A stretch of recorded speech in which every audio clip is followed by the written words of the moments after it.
The next thing we're going to talk about is coterminal angles. And if you go back and look at the angle 16 pi over 3 that we looked at in the previous video, we saw that there was a rotation of 5 pi plus pi over 3, which we said ended up at 4 pi over 3. So these two angles, or these two measures, 4 pi over 3 radians and 16 pi over 3 radians, are angles that we can call coterminal.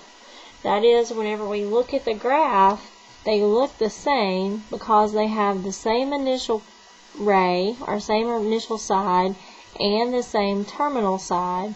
So that's the definition for a coterminal angle, or coterminal angles, two angles with the same initial and terminal sides, but they just have a different amount of rotation. One can actually have a positive rotation and one a negative, or they could both be positive rotation. So whenever you're asked to find a coterminal angle, they usually always want you to find the smallest positive angle that's less than 360 degrees or 2 pi that is coterminal with a given angle. So if they give you first 450 degrees. So if your angle is in degrees, you're going to want your coterminal angle to also be in degrees. So if I want to find the angle that's coterminal with 450, then you're just going to subtract 360 degrees. If the angle is more than 360, you just subtract 360 from it. So that would give us 90 degrees.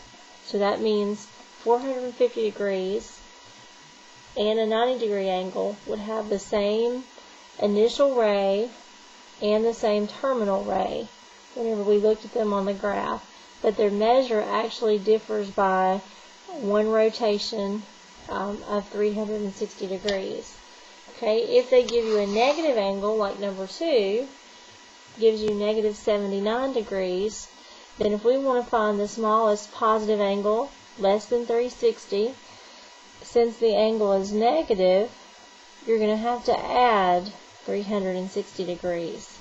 So it just depends on the sign of the original problem, or the original angle, as to whether you add or subtract. Okay, so then if I add 360 degrees to negative 79, that would be 281 degrees. So that would be coterminal with negative 79 degrees. If your angles are in radian measure, then you're going to use 2 pi instead of 360 degrees. So on number 3, 10 pi over 3, if I want to find an angle that's coterminal with that, since this is greater than 2 pi, I would subtract 2 pi. Okay, so remember, we need to get a common denominator if we're going to subtract fractions.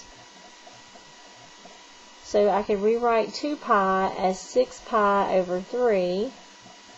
And then when I subtract, it would be 4 pi over 3. So this would be coterminal with 10 pi over 3. And then number 4, we have an angle that's negative, so negative 7 pi over 9. That means we're going to add 2 pi. So again, if you get a common denominator, that would be 18 pi over 9. And so negative 7 and positive 18 would give you 11 pi over 9. So that would be coterminal with the original angle. Okay, the last thing we're going to talk about in this section is arc length. And I have written next to this the formula for the angle in radian measure equal to the arc length over radius.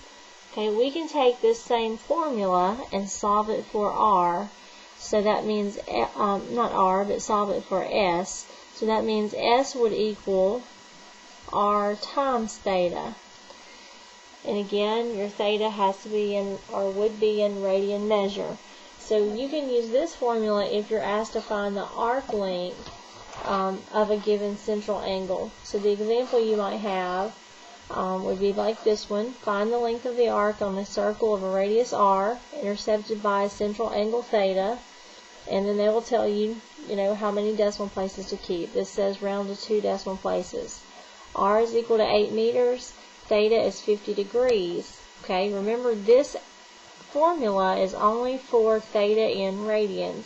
So what you would have to do first is convert 50 degrees to radian measure. So I would multiply by pi over 180. Okay, so that would give me 5 pi over 18, right? If we think about multiplying that across and reducing. And then that would be radians. So then my formula would be S equals R times theta. So that would be 8 meters times 5 pi over 18.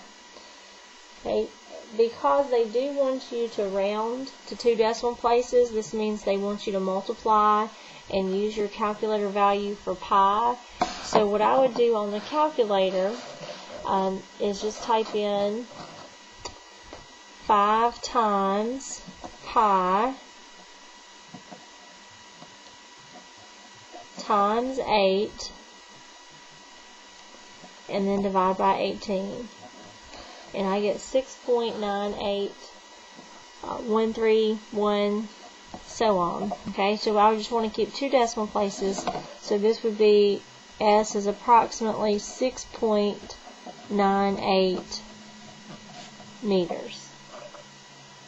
So this is one formula that you will need to know for the test that you'll have on this chapter.